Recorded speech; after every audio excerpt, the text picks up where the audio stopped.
அண்ணாமலை முந்திரிக்கொட்டைத்தனமாக இதிலே விமர்சனம் செய்தது, எங்கள் மீது வழக்கு பதிவு செய்ய சொன்னது உள்நோக்கம் கொண்டது. அதாவது இருசக்கர வண்டியின் மீது என்னுடைய கார் மோதியது அப்படிங்கிறதுக்கு எந்த ஆதாரமும் இல்லை. ஆனால் அவர் இருசக்கர வண்டியை நிறுத்திவிட்டு எங்கிட்ட சத்தம் போட்டதுக்கு ஆதாரம் இருக்கு. அவரை எஸ்கார்ட் போலீஸ் போய் நீங்க ஒதுங்கி போங்கன்னு கேட்கறாங்க, அவர் போக மாட்டேங்கிறாரு.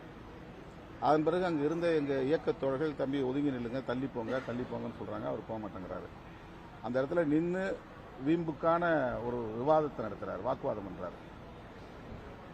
அப்போ வண்டியை நீ முன்னால் தள்ளிப்போ அப்படின்னு அவர் சேர்த்து தான் தள்ளுறாங்க. ஆனா அவர் கையை விட்டுறாரு. அந்த வண்டி இன்னொரு உண்மை என்னன்னா, அந்த வண்டி எங்க கட்சிக்காரன் வண்டி, விடுதலை சிறுத்தைகள் கட்சியை சார்ந்த ஒரு தம்பியின் வண்டி.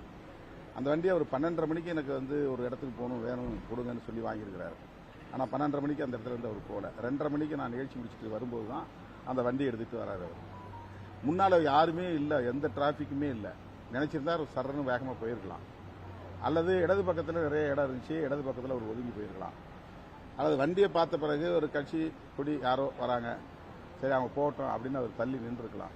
ஆனால் காருக்கு முன்னால் வண்டியை நிறுத்திட்டு வண்டி மோதாத போதே, ஏன்னா வண்டிக்குள்ளே இருந்த எங்களுக்கு தெரியும் வண்டி மோதிச்சா இல்லையான்னு. வண்டி மோதலை, வண்டி மோதுறதுக்கான வாய்ப்பே இல்லை. ஏன்னா அது ஸ்பீட் பிரேக் இருக்கு அந்த இடத்துல, ஒரு 4